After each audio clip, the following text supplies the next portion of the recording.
السلام علیکم ورحمۃ اللہ وبرکاتہ۔ الحمدللہ رب العالمین، الصلاۃ والسلام علی سیدنا المرسلین وعلی آلہ وصحبہ اجمعین، اما بعد۔ تمام قسم کی تعریف، حمد و ثنا، کبریائی، بڑائی، بزرگی اللہ رب العزت کے لیے لائق و زیبا ہے۔ درود و سلام انبیاء کرام پر، خصوصاً نبی مکرم رحمۃ للعالمین امام الانبیاء محمد صلی اللہ علیہ وسلم پر۔ رب اشرح لی صدری ویسر لی امری واحلل عقدۃ من لسانی یفقہوا قولی۔ ربی زدنی علما، ربی زدنی علما، اللہم فقہنا فی الدین، اللہم فقہنا فی الدین۔ اب ہے آیت نمبر 42 سورہ نساء۔ اس کا ترجمہ کچھ اس طرح ہے: اس دن وہ لوگ جنہوں نے کفر کیا اور رسول کی نافرمانی کی چاہیں گے کاش ان پر زمین برابر کر دی جائے اور وہ اللہ سے کوئی بات نہیں چھپائیں گے۔ یعنی قیامت کے ہولناکی کی ایک مثال بیان کی گئی اس میں کہ اس دن اہل کفر اور رسول صلی اللہ علیہ وسلم کی نافرمانی کرنے والے، اہل کفر یعنی اللہ رسول کا انکار کرنے والے، سرے سے ماننے ہی نہیں والے، اور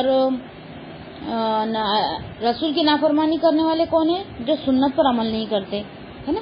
تو وہ لوگ بھی آئیں گے، اور اطیع اللہ اطیع الرسول جو بننا نہیں چاہتے مسلمان کے گھر میں پیدا ہونے کے باوجود، تو وہ اس میں کیا، وہ لوگ کس میں آئیں گے؟ اللہ کی نافرمانی کرنے والوں میں آئیں گے۔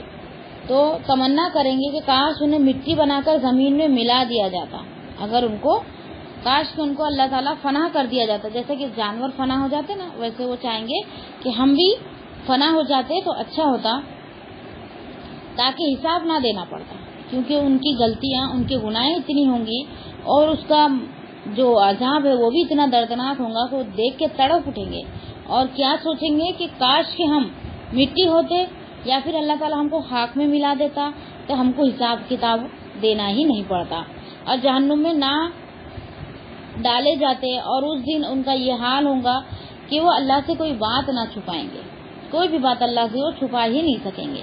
ان کا انگ انگ بولیں گا اور ان کے خلاف گواہی دیں گا۔ انگ انگ بولیں گا مطلب تمام اعضا بولیں گے۔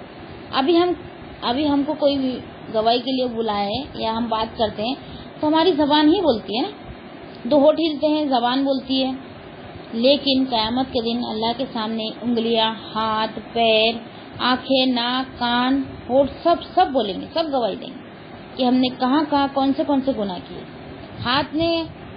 ہاتھ سے کوئی گناہ کیے ہوں گے تو ہاتھ بولیں گا، زبان سے گناہ کیے ہوں گے زبان بولیں گے، آنکھ سے گناہ کیے ہوں گے تو آنکھ بولیں گے، ہر ایک اعضا ہمارے جسم کا وہ گواہی دیں گا کہ ہم نے یہ گناہ کیے ہیں۔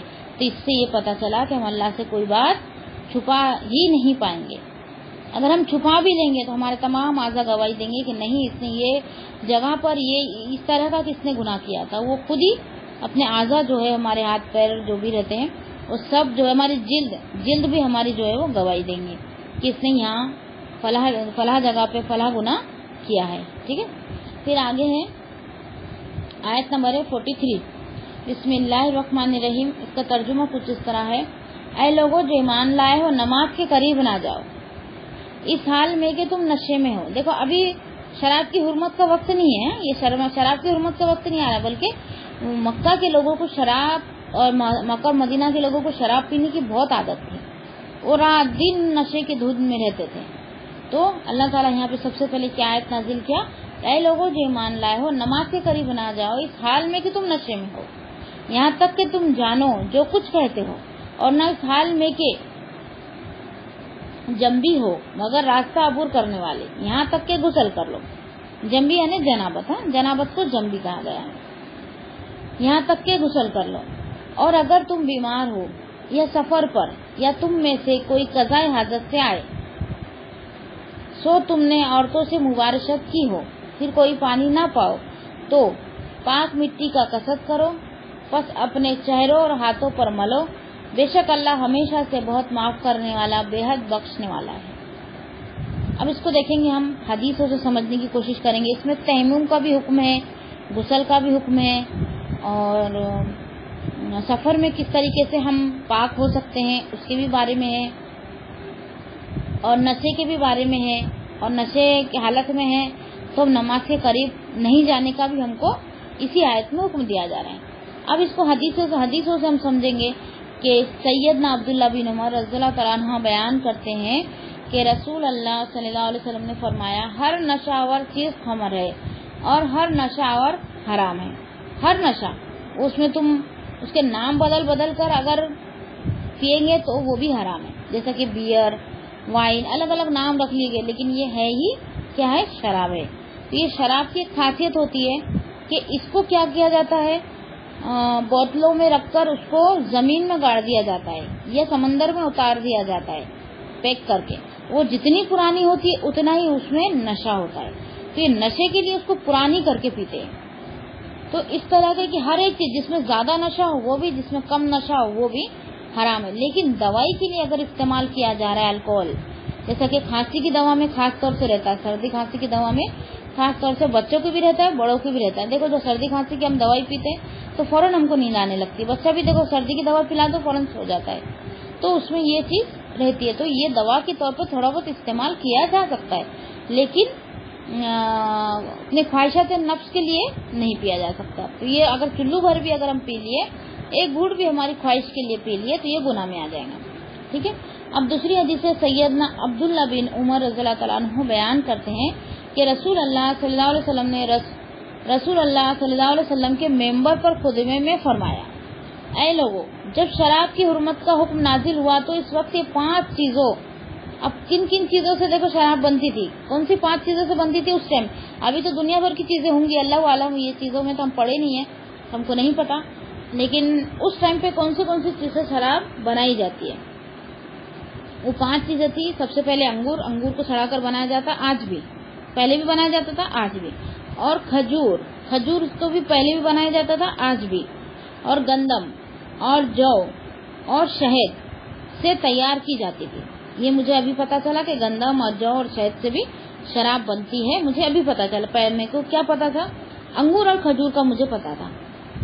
تو اس سے بھی شراب تیار کیا جاتا تھا. اس ٹائم پہ 5 چیزیں ایسی تھی جس سے شراب تیار کی جاتی تھی. یاد رکھو کہ شراب ہر وہ چیز ہے جو عقل پر پردہ ڈال دے. یعنی نشے میں انسان جب آ جاتا ہے تو اس کو کچھ سجھا ہی نہیں دیتا. اور نماز سے قریب نہ جانے کا جو حکم ہے وہ اس لیے ہے کہ ہم جب نشے میں ہوں گے تو ہم کیا پڑھ رہے ہیں وہ پتہ نہیں چلے گا، ہم کو سمجھ میں نہیں آئیں گے کہ ہم کیا پڑھ رہے ہیں.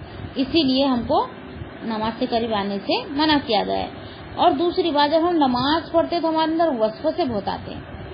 تو وہ وسوسے کو ہم کو روکنے کے لیے کیا کرنا ہے؟ جب ہم نماز پڑھے ہیں تو دل میں ہم کو دعائیں کرنا ہے تو وسوسے کم آئیں گے. اور وسوسے کا ایک طریقہ یہ بھی ہے کہ شیطان ہر انسان کے پیچھے ہوتا ہے، تو اس سے بچنے کے لیے ایک نبوی طریقہ ہے کہ اعوذ باللہ پڑھ لے 3 مرتبہ اور بائیں طرف منہ کر کے 3 بار اس کو تھوک دے. یعنی ہلکی سی تھوک ہے، ایک دم زور سے بہت بڑا تھوک نکال کے نہیں تھوکنا ہے، ہلکی سی فوار اڑتی ہے نا اس ٹائپ سے تھوک دے. تو یہ ایک نبوی عمل ہے. ایک منٹ.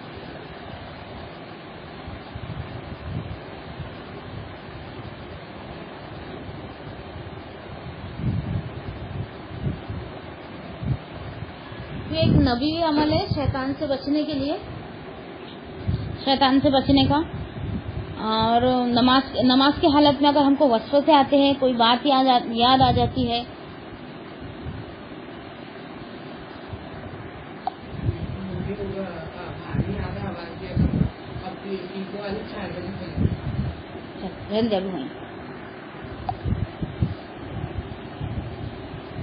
اعوذ باللہ من الشیطان الرجیم، بسم اللہ الرحمن الرحیم. لیکن نماز کی حالت میں جب ہم کو وسوسے آتے ہیں اور کوئی بات بھی یاد آنا ہوتی ہے نا تو نماز کی حالت میں ہی ہم کو یاد آتی ہے. یہ شیطانی وسوسہ ہی ہے. تو اس کا ایک بہترین طریقہ یہ ہے کہ ہم دل میں دعا کریں. اپنی زبان میں ہم دعا کر سکتے ہیں، ٹھیک ہے، دل میں نماز کی حالت میں، نماز جب ہم پڑھ رہے ہوتے ہیں. لیکن زبان سے ادا کوئی بھی ورڈ نہیں کریں گے، زبان سے ادا نہیں کریں گے، لیکن دل میں من میں ہم دعا کرتے رہیں گے. تو اس سے ایک بات یہ ہو جائیں گی کہ وسوسے تھوڑے کم آئیں گے. ٹھیک ہے، وسوسے کے بدلے ہم دعا مانگیں گے تو وسوسے نہیں آئیں گے. تو یہ ایک تدبیر ہے. اب دوسرا ہے، سیدنا عبداللہ بن عمر رضی اللہ تعالیٰ عنہ بیان کرتے ہیں کہ رسول اللہ صلی اللہ علیہ وسلم نے فرمایا، شراب پر 10 وجوہ لعنت ہے.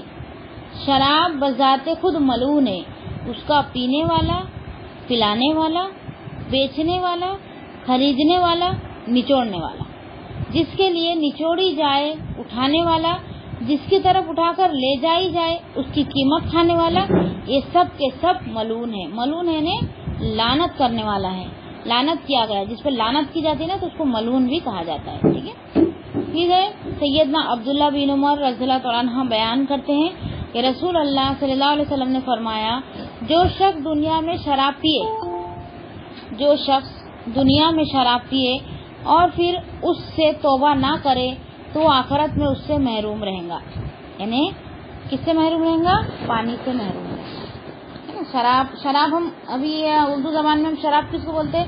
جس سے نشہ آتا ہے، لیکن شراب عربی ورڈ بھی ہے نا، عربی میں بھی شراب آتا ہے کہ ایسی شراب پلائی جائیں گی جس سے ان کی عقل ماری نہیں جائیں گی، تو وہ شراب کا عربی میں شربت کو شراب بولا جاتا ہے۔ وہ ایک قسم کا شراب ہوگا جسے نشہ نہیں ہوگا بلکہ وہ بہت ہی ٹیسٹی بھی ہوگا، اور اس سے ان کو پینے کے بعد سر میں درد اور بھاری پن جو لگتا ہے شرابیوں کو تو ویسا وہ نہیں لگے گا بلکہ ان کو فریش لگے گا، ٹھیک ہے۔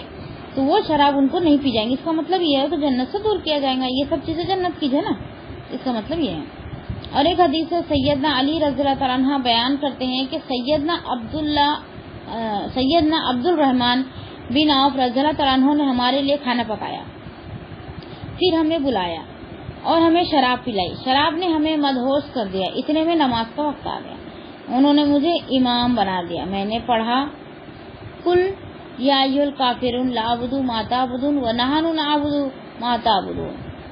اب نشے کی حالت میں کیا پڑھے تھے کچھ سمجھ نہیں، پڑھ رہا تھا آدھا ادھر آدھا ادھر، کہہ دیجیے اے کافرو میں اس کی عبادت نہیں کرتا جس کی تم عبادت کرتے ہو، اور ہم اس کی عبادت کرتے ہیں جس کی تم عبادت کرتے ہو۔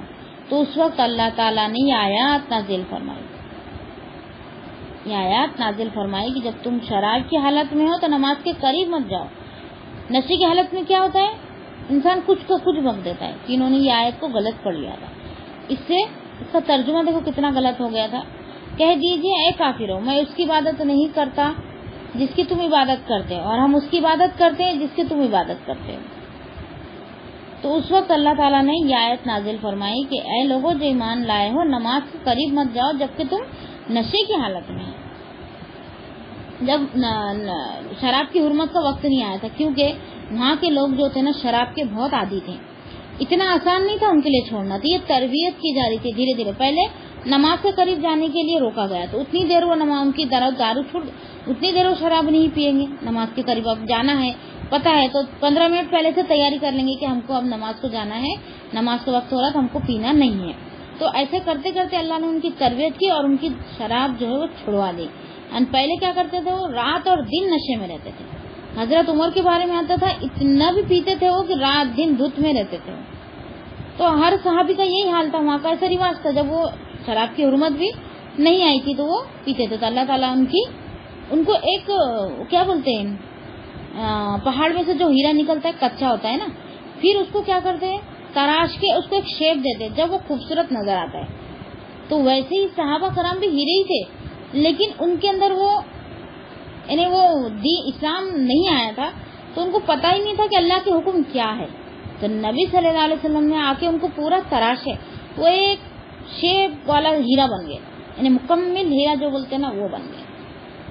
پھر اسی پر ایک اور حدیث ہے، سیدہ عائشہ رضی اللہ تعالیٰ عنہ بیان کرتی ہیں کہ رسول اللہ صلی اللہ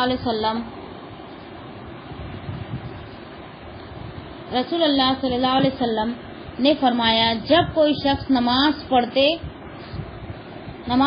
ہوئے اونگنے لگے تو اسے چاہیے کہ نماز چھوڑ کر سو جائے، کیونکہ اونگ بھی جب آتی ہے نا جب سمجھ میں نہیں آتا ہے کہ ہم کیا پڑھ رہے ہیں، تو جب نشے کی حالت میں تو نہیں جانا ہے، لیکن جب ہم کو نیند کا غلبہ جب زیادہ ہمارے آنکھوں پہ پڑتا ہے ایک تو وضو کر لیں، وضو کرنے کے بعد بھی نیند نہیں جا رہی ہے بہت زیادہ آ رہی ہے تو پھر اس کو چاہیے کہ وہ سو جائے، تو اونگنے لگے تو اسے چاہیے کہ نماز چھوڑ کر سو جائے، اور نماز اس وقت پڑھے جب اسے یہ معلوم ہو کہ وہ کیا کہہ رہا ہے، جب اسے معلوم ہو کہ وہ کیا کہہ رہے ہیں، دماغ کو حاضر اور ناظر رکھ کے ہم کو نماز پڑھنا ہے کہ نماز میں ہم کیا پڑھ رہے ہیں، تو ہم کو آج سے ہی ہماری نماز کا ترجمہ ہم کو آنا چاہیے کہ ہم نماز میں کیا پڑھتے ہیں.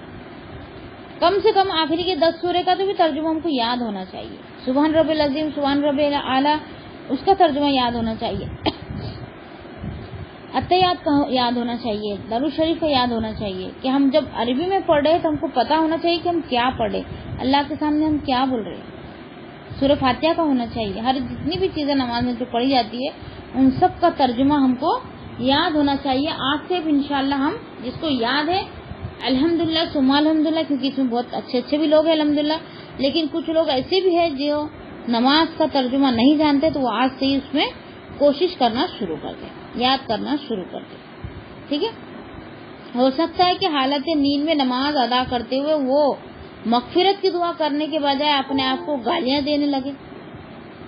اگر وہ نشے کی حالت میں ہے اور نماز وہ پڑھ رہا ہے اور اس کو نیند آ رہی ہے، اور نیند کی غفلت میں، دیکھو ایک تو نشہ ہوتا ہے شراب کا اور دوسرا نشہ ہوتا ہے نیند کا. نیند کے نشے میں بھی ہم کو پتہ نہیں ہوتا کہ ہم کیا بول رہے ہیں، ہے نا. تو اسی لیے منع کیا گیا ہے کہ نیند کی حالت میں مغفرت کی دعا کرنے کے بجائے اپنے آپ کو گالیاں نہ دینے لگ جائے، اس لیے منع کیا گیا ہے. پھر آگے ہے ولا جنبن الا عابری سبیلی حتی تغتسلوا، یعنی جنبی یا حائضہ کے لیے مسجد سے گزرنا جائز ہے. یعنی جنبی یا حائضہ کے لیے مسجد سے گزرنا جائز ہے، ٹھہرنا جائز نہیں. کیونکہ بہت سے صحابہ کے گھروں کے دروازے مسجد کی طرف کھلتے تھے، وہ جگہ ہی ان کی ایسی تھی، اور کوئی ہمارے جیسے سیپریٹ مکان، گیٹ والے مکان، دروازے والے مکان نہیں ہوتے تھے. ان کے گھروں میں پردہ بھی لٹکانے کے لیے کپڑا نہیں ہوتا تھا، تو ان کے جو دروازے مسجد کی طرف ہی کھلتے تھے.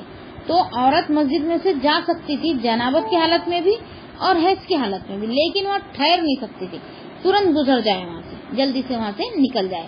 یہ مجبوری کی حالت ہے نا. ابھی تو ہمارے سیپریٹ مکان ہے، تو حائضہ اور ناپاک جو عورت ہوتی ہے تو مسجد میں نہیں جانا چاہیے.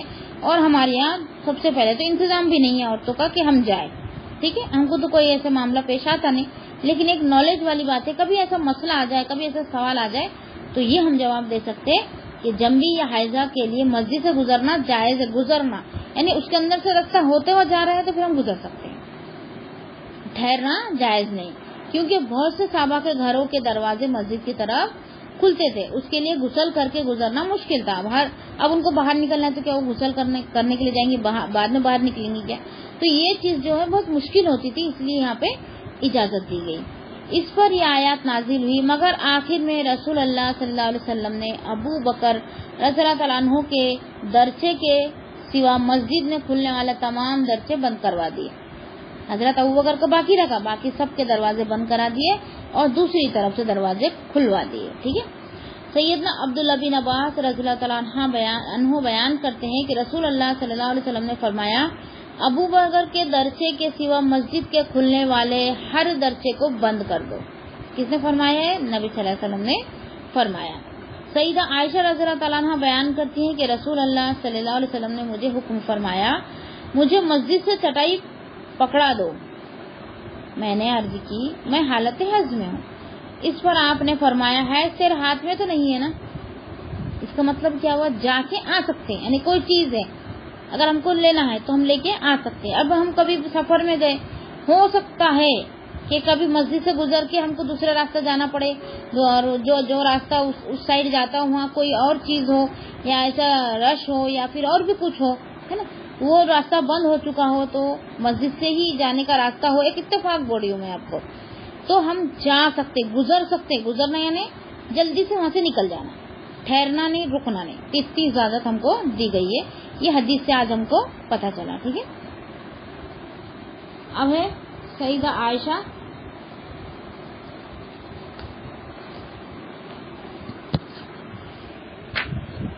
رضی اللہ تعالیٰ عنہ بیان کرتی ہیں کہ ہم رسول اللہ صلی اللہ علیہ وسلم کے ساتھ ایک سفر غزوہ بنی مستلق پر تھے. جب ہم مقام بیدا یا زاد اجشی پہنچے تو میرا ہار جو میں نے اسما سے آرتن لیا تھا، یعنی ادھار لیا تھا، پہننے کے لیے لیا تھا، تو ٹوٹ گیا.